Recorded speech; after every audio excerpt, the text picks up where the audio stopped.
4 jenis di dalam Al-Quran yang menunjuk pada keadaan manusia secara umum berdasarkan kebahagiaan dan kesuksesan hidupnya. Ada berapa jenis? 4 ya. 1, ini yang paling ideal. Manusia yang mendapatkan kebahagiaan, kesuksesan dunia dan akhirat. Jadi dunianya dia bahagia, sukses, akhiratnya pun dia bahagia dan sukses. Dan umumnya ini yang memang diharapkan oleh setiap insan, sehingga doa-doa yang dipanjatkan pun malam dan siang itu tidak lepas dari 2 permohonan ini. Itu ada di Al-Quran surah kedua Al-Baqarah di ayat 201, paling kanan sebelah bawah di mushaf tuh. Wa minhum may yaqulu rabbana atina fid dunya hasanah wa fil akhirati hasanah wa qina adzabannar. Ini golongan pertama. Dan di antara manusia itu ada yang konsisten memohon kepada Allah agar ia dianugerahi kehidupan dunia yang membahagiakan dan menyukseskan. Jadi ada bahagia saja, ada sukses saja, ada bahagia dan sukses. Ada orang hidupnya sukses, mawaddahnya banyak, tapi belum tentu bahagia, sakinahnya belum tentu diraih.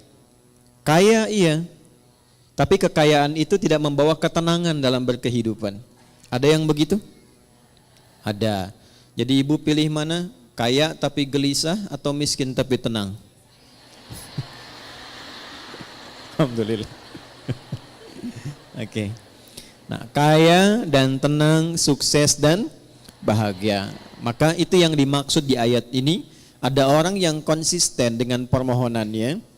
Dia memohon kepada Allah Subhanahu wa taala agar hidupnya di dunia itu bisa tenang dan sukses, bahagia dan sukses, serta kesuksesan dan kebahagiaan ini bisa dibawa lestari sampai pulang ke akhirat. Ya, tidak cukup dengan amin, kita lihat dulu ya. Nah, yang kedua, nanti kita pelan-pelan lihat rumusnya. Alhamdulillah. Ada orang yang di dunianya itu sukses, bahagia. Tapi kesuksesan dan kebahagiaan dunia itu ternyata tidak memberikan jaminan ia membawa keduanya sampai ke akhirat. Tapi menariknya kata Al-Quran, secara psikologi ada manusia yang penting dunianya sukses dulu. Yang penting dunianya bahagia dulu. Ya, kalau bahasa manusianya kekinian, ya nikmati aja yang sekarang, yang nanti kan belum jelas gitu. Ada yang begitu? Itu pasti akan ditemukan karena golongan ini pun diisyaratkan di Al-Quran di ayat yang ke-200-nya. Jadi kalau tadi 201, kita naik sedikit ke atas ke ayat 200, kita akan temukan tipikal golongan demikian. Wa minan nasi may yaqulu rabbana atina fid dunya. Udah, kalau nggak hafal diam aja ya. Hasanahnya nggak ada di situ. Hasanah itu khusus untuk 201 ya. Baik, kalau hafalan masih di ayat 1, jangan diterusin dulu ya. Wa minan nasi may yaqulu rabbana atina fid dunya wa ma lahum fil akhirati min khalaq. Dan di antara manusia ada yang hidupnya memang diliputi oleh harapan dunia saja. Hasanahnya nggak disebutkan. Ini kuncinya nanti. Dan dia tidak punya orientasi akhirat. Yang penting kerja, nikmati. Dapat rumah yang megah, nikmati. Kendaraan yang mewah, nikmati. Bisa jalan-jalan, senang. Urusan sholat, ya nanti. Baca Al-Quran, nggak harus. Akhirat belum datang kok. Yang pasti yang sekarang ada, itu yang dinikmati. Wa ma lahum fil akhirati min khalaq. Dan dia tidak punya persiapan untuk menyiapkan kehidupan abadinya di akhirat. Itu yang kedua. Yang ketiga, ada golongan orang yang memang ngejar akhirat saja. Dunianya tidak terlalu diperdulikan. Dia abaikan bahkan. Ya. Dia tidak terlalu peduli apakah hari ini makan atau tidak. Dia tidak terlalu peduli apakah punya rumah megah atau tidak. Dia tidak terlalu peduli apakah punya kendaraan atau tidak. Yang penting akhirat masuk surga. Saya ulangi ya. Yang penting akhirat masuk surga. Jadi dunianya dalam tanda petik sedikit diabaikan, atau hidupnya biasa-biasa atau di bawah standar, yang penting orientasinya masuk surga. Ini yang ketiga. Yang keempat, ini yang repot. Miskin dunia, fakir akhirat. Jadi dunia sudah nggak dapat, tiap hari pekerjaan tidak jelas, kata-kata tidak terukur, tindakan tidak teratur, perbuatan kadang-kadang juga mohon maaf banyak buruknya. Jadi dunianya tidak jelas, akhiratnya rasa-rasanya tidak mendapatkan harapan karena tidak pernah disiapkan. Maka yang keempat ini kategori miskin dunia, fakir akhirat. Nah, di antara yang keempat ini, 4 bagian ini kita mesti pastikan setiap hari setidaknya kita berusaha untuk mencapai golongan yang pertama. Dan adilnya Allah itu dibuka kesempatan yang demikian untuk seluruh hambanya tanpa kecuali. Jadi ibu tidak harus berpikir jadi ustadzah kah? Ya, atau suaminya jadi kiai kah? Jadi pejabat kah? Jadi hartawan kah? Semua sepanjang kita menjadi bagian dari hamba Allah, maka terbuka untuk mendapatkan bagian golongan yang pertama. Wa minhum may yaqulu rabbana atina fid dunya. Nah, itu kuncinya. Sepanjang kita, saya, Anda, kita semua memegang satu kunci ini, maka janji Allah itu pasti ditepati dan disampaikan dalam Al-Quran. Itu akan dibimbing untuk mendapatkan 2 hal yang diharapkan tadi. Kuncinya cuma satu, yaitu hasanah. Hasanah ini bukan nama ya Bu ya. Jadi kalaupun ibu punya nama hasanah pagi ini, tapi kalau prakteknya tidak diamalkan, itu belum tentu bisa meraihnya. Jadi ini kuncinya. Kita antarkan dulu sebentar sebelum kita mengimplementasikan atau menjalankan program kita hari ini untuk diskusi. Kita tekankan sedikit karena saya khawatir ibu datang ke sini gitu kan. Kemudian juga teman-teman yang ikhwan bergabung, tapi datangnya tidak membawa kebahagiaan. Datang tidak membawa kesenangan. Apapun yang tidak dikerjakan dengan menyenangkan, itu tidak akan melahirkan hasil yang maksimal. Ibu kalau masak, hatinya enggak tenang. Masakannya enak enggak? Enggak. Ngantarkan anak, situasi hatinya enggak tenang. Enak enggak? Tidak. Karena itu Islam selalu mengajarkan, selalu hadirkan kesenangan, kebahagiaan dalam semua aktivitas yang dikerjakan. Termasuk sholat. Termasuk baca Al-Quran. Ya, usahakan kalau ngaji itu hatinya tuh disenangkan dulu, ditenangkan. Beda kalau sedang gelisah kemudian ngaji, itu rasanya nggak akan enak. Ayat-ayatnya nggak akan nyampe ke kolbu. Baru masuk sedikit di lisan sudah berhenti lagi. Masuk berhenti lagi. Karena itu rumusnya yang pertama kata Al-Quran, saya agak sedikit percepat untuk menyampaikan pada inti diskusi kita. Wa minhum may yaqulu rabbana atina fid dunya. Nah ini, nggak pakai alif lam ya. Tidak menggunakan alif lam, artinya nakirah, general, terbuka untuk siapapun dalam suasana apapun. Adilnya Allah, Rahman dan Rahimnya Allah, Allah menginginkan semua hambanya tanpa kecuali. Baik laki-laki, perempuan, tua, muda, besar, kecil, keadaan sosial apapun menurut manusia pada umumnya, kata Allah, ia punya kesempatan yang sama untuk sukses dan bahagia dunia sampai akhirat. Jelas sampai sini? Baik. Apa itu hasanah? Ya. Ada yang tahu hasanah itu apa? Ya. Ya itulah ya. Baik. Satu paling gampang dulu ya, pelan-pelan.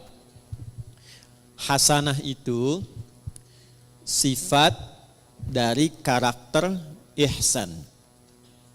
Nanti satu kata, akar dasarnya itu hasuna, hasan. Nanti kegiatan untuk mendapatkan itu disebut ihsan, ahsana yuhsinu. Nah, akumulasi karakternya, sifatnya, atau bahkan value hasilnya, itu disebut hasanah namanya. Jadi kalau kita mengerjakan sesuatu dengan sifat ihsan, nah itu hasilnya disebut dengan hasanah. Saya ulang ya. Kalau kita mengerjakan segala hal dengan sifat ihsan, sifat ihsan, ini ihsan,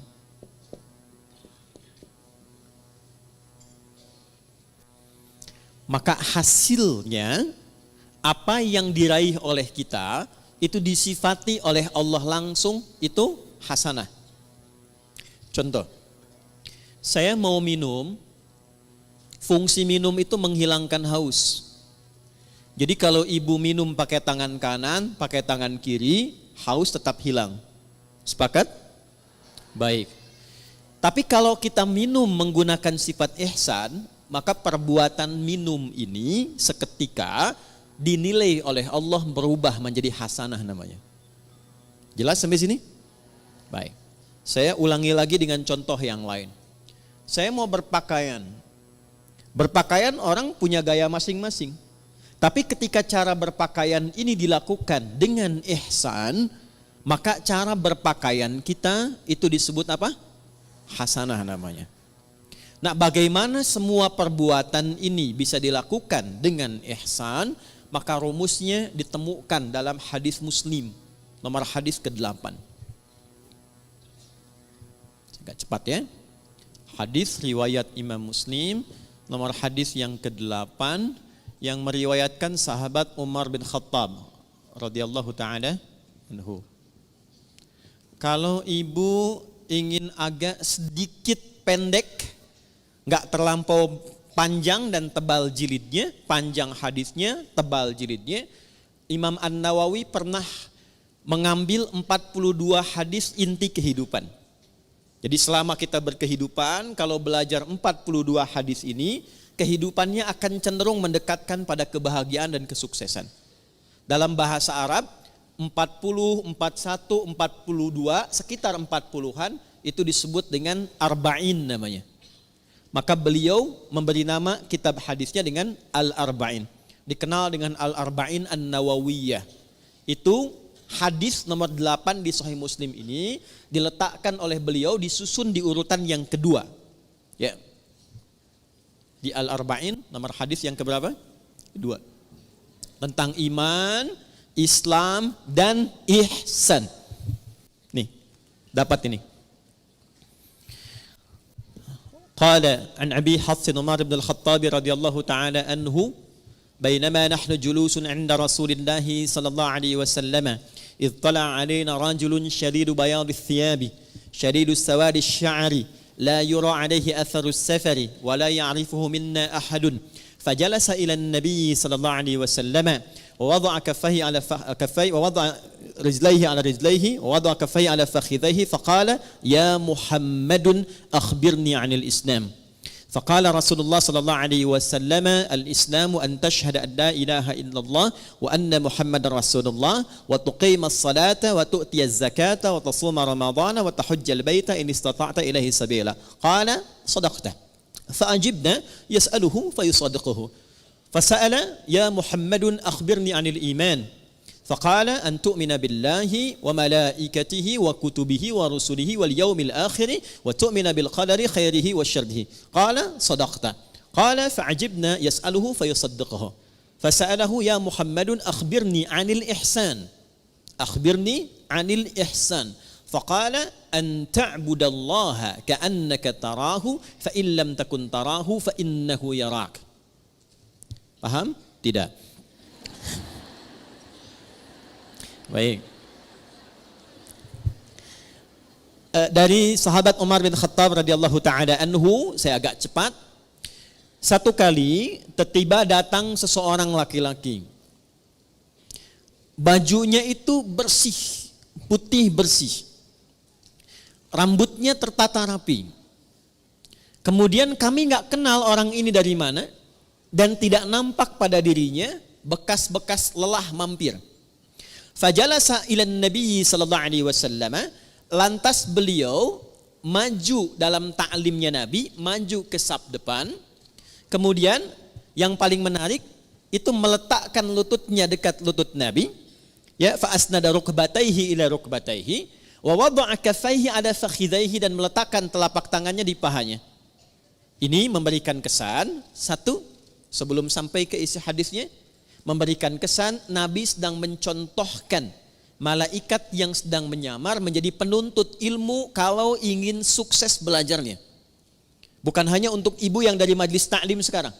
Misal, anaknya ibu ingin sukses di sekolahnya, yang sedang kuliah di kampus ingin sukses belajarnya, maka tiru pembuka hadis ini tips bagaimana menjadi seorang penuntut ilmu yang sukses dan cepat mendapatkan ilmunya. Satu, ini yang langsung contohkan malaikat yang menyamar, dan itu diminta oleh Nabi untuk ditiru. Karena nanti di akhir hadisnya Nabi mengatakan, hadza Jibril atakum liyu'allimakum dinakum. Ini Jibril yang sedang menyamar, datang untuk mengajarkan kepada kita bagaimana tentang pokok-pokok ajaran agama kita. Satu, kalau datang ke majlis ilmu, kata Nabi lewat hadis ini, tiru Jibril alaihi salam saat menyamar, fokus untuk datang. Pertama, kenakan pakaian terbaik supaya nyaman. Jadi kalau sejak saat akan berangkat itu kita sudah menyiapkan diri, mengenakan pakaian yang rapi, jadi kerapian itu menunjukkan kesungguhan. Satu. Yang kedua, upayakan gak mampir-mampir, sehingga fokusnya itu nanti kepada pelajaran. Kalau ibu berangkat ke sini, jam 6 berangkat, tapi agendanya mampir dulu soto sebelah sana, kupat tahu pada larang sebelah sana, kan? Kemudian mampir dekat situ ada mie ayam, ya. Jadi 30% sudah diambil, nyampe sini sudah terlambat, tinggal fokusnya 70%, ya. Oke, kemudian ketika sampai, upayakan sedapat mungkin ambil saf pertama. Sedapat mungkin. Ya, kemudian terus ke belakang, terus ke belakang, terus ke belakang. Sehingga apa yang kemudian disampaikan lebih mudah didengar. Lebih jelas, lebih baik. Awas nih, ini mahasiswa kadang-kadang datang sudah masuk kampus, duduk paling belakang, sudah nggak pernah nanya, absen titip teman tuh ya. Nah, itu bukan tipikal seperti yang diinginkan hadis ini. Kalau ingin sukses, ambil akses yang memudahkan kita untuk mendapatkan informasi. Kalau enggak terlampau dekat di depan, cari yang dekat mic, ya, supaya mudah mendapatkan apa yang disampaikan. Lalu setelah itu, ini dia poinnya. Beliau kemudian bertanya. Kalau tidak tahu, tanya. Kalau ingin dapat informasi baru, tanya. Itulah sebabnya kenapa tema hari ini kita tanya jawab, salah satunya ingin mengamalkan hadis yang disampaikan ini. Tapi sebelum ke sana, kita ingin pastikan semua yang bertanya itu berada dalam naungan kasih Allah untuk mendapatkan kebahagiaan dan kesuksesan dalam hidupnya. Di antara yang ditanyakan itu ada 4 pertanyaan. Satu di antara 4 ini adalah ihsan. Ya, fokus, saya akan langsung cepat ke ujungnya. Al-ihsanu, ihsan itu an ta'budallaha. Perhatikan cara menerjemahkannya. Izin saya pelankan. An ta'budallaha, engkau menjadikan seluruh aktivitasmu sebagai ibadah karena Allah. Saya ulang ya. Sebab nanti kalau cuma lihat terjemahan, artinya menjadi begini, engkau menyembah Allah. Itu tekstual.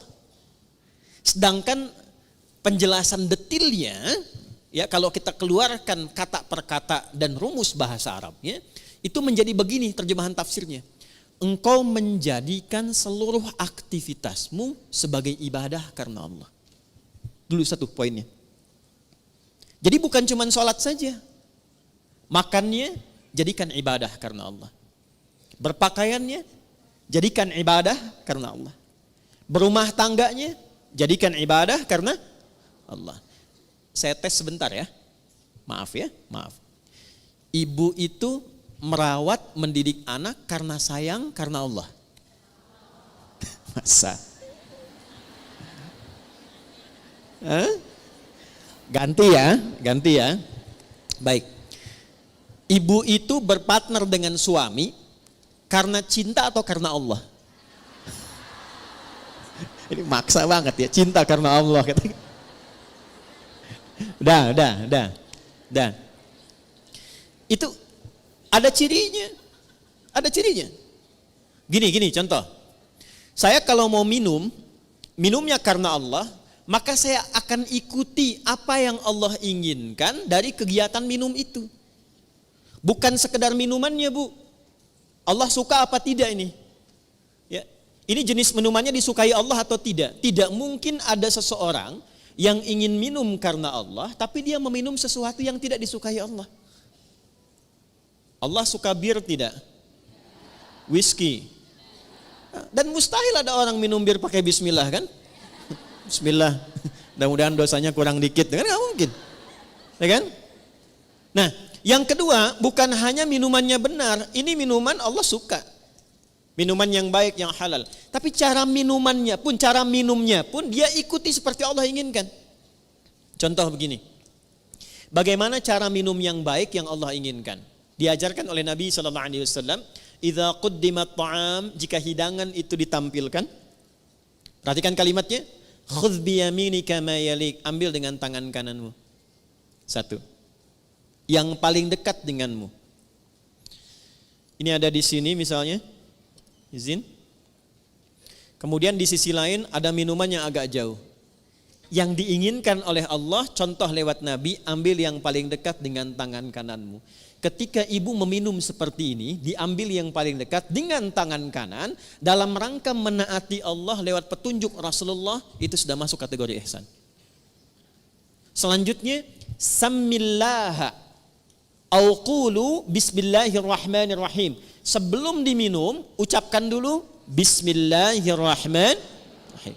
Itu saat dilakukan semua tahapan itu, maka kegiatan minum itu disebut ihsan namanya. Biar jelas ya Bu ya, contohkan nih biar jelas. Ini buka dulu tutupnya, ya, karena nggak mungkin diminum dengan tutup. Ya. Ambil dengan tangan kanan, jelas? Sebut nama Allah, Bismillahirrahmanirrahim. Minum. Alhamdulillah. Jelas? Belum jelas? Ambil dengan tangan kanan, sebut nama Bismillahirrahmanirrahim. Jelas? Alhamdulillah. Maka saya pelan-pelan, kegiatan minum itu yang disebut dengan ihsan, dan dia menghasilkan nilai di sisi Allah disebut dengan hasanah namanya. Nah, hasanah inilah yang kemudian melahirkan apa yang kita sebut dengan berkah. Berkah. Ini dia. Teruskan turunannya. Berkah inilah yang mengantarkan pada kesuksesan dan kebahagiaan. Nih, sukses plus bahagia. Ini asalnya. Dan keduanya ini tidak berhenti di dunia.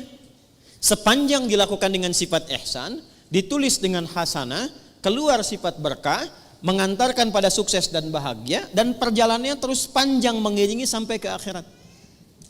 Nih, sampai ke akhirat. Pelan-pelan ya. Ini poinnya. Makanya sering kita katakan di lisan kita, saya pengen cari berkahnya aja. Saya pengen cari berkahnya. Nah, berkah itu bukan harus kita tafsirkan sedikit, tidak. Bisa banyak. Bahkan kalau kita lihat bahasa Al-Quran, lafaz berkah dalam Al-Quran itu yang paling menarik ketika benar dikerjakan dengan sifat ini, itu dijamakkan bentuknya. Bentuknya jamak. Yuk, saya gali dengan cepat sedikit ya Bu ya. Pelan-pelan lihat rumusnya ke sini. Pekerjaan dikerjakan dengan apa tadi? Nah, rumus untuk menjadi ihsan itu rumusnya 2, iman plus takwa. Iman plus takwa sama dengan ihsan. Karena itu sering kita diminta dalam Al-Quran, tingkatkan takwamu, tingkatkan takwamu. Pernah dengar nggak kalimat itu? Ya, tingkatkan takwamu. Dan kalimat takwa itu seringkali dibuka dengan iman atau disandingkan dengan iman. Ali Imran ayat 102, ya ayyuhalladzina amanu taqullaha haqqa tuqatih. Iman dan takwa, iman dan takwa. Kenapa kita diminta beriman dan bertakwa? Supaya muncul karakter ihsan. Kenapa bisa menjadi ihsan? Supaya mendapatkan hasanah. Kenapa hasanah penting? Supaya meraih berkah. Kenapa berkah penting? Supaya harapan kita terkabulkan. Semua pekerjaannya sukses, hasilnya membahagiakan. Dan jaminannya bukan cuma di dunia, akan wafatnya juga diberikan kedamaian. Di alam kuburnya diberikan keberkahan. Di akhiratnya dibuka keberkahan. Jadi kalau sudah muncul iman takwa, lahir ihsan, itu keberkahan dibuka di langit dan di bumi. Saya ulangi, di langit dan dibuka, di langit dan di bumi itu dibuka. Ada di Quran surah ke-7 ayat 96. Rumusnya ini ada Quran di Quran surah ke-7 Al-A'raf ayat 96. Yuk kita lihat pelan-pelan. Walau anna ahlal qura, buka mushafnya, amanu iman, wattaqau taqwa, la fatahna alaihim barakatin, berkah jamak sifatnya. Lihat ayatnya, la fatahna alaihim barakatin minas sama' wal ard, langit dan bumi. Ada ayatnya? Quran surah 7 ayat 96. Walau anna ahlal qura amanu wattaqau la fatahna alaihim barakatin minas sama'i wal ard.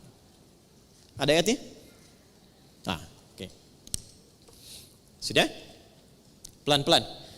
Jadi ketika ayat itu diturunkan kepada Rasulullah sallallahu alaihi wasallam, yang diinginkan bukan sekedar jadi bacaan. Kita baca dapat pahala insyaallah. Dapat pahala dan pahalanya pun disebut hasanah. Tapi kalau kita amalkan isinya, nah amalan itulah yang menjadikan kita mampu meraih keberkahan, sehingga keberkahan ini mengiringi kesuksesan dan kebahagiaan yang kita harapkan dalam berkehidupan di dunia. Jadi kalau ayat rumah tangga dibawa ke rumah tangga, dipraktekkan dengan sifat ihsan. Suami menjadi suami dengan sifat ihsan. Istri mempraktekkan ayat Quran dengan sifat ihsan, maka kehidupan rumah tangga akan cenderung mendapatkan berkah. Berkah itulah yang mengantarkan pada kebahagiaan dan kesuksesan. Itu dibawa pulang sampai ke akhirat.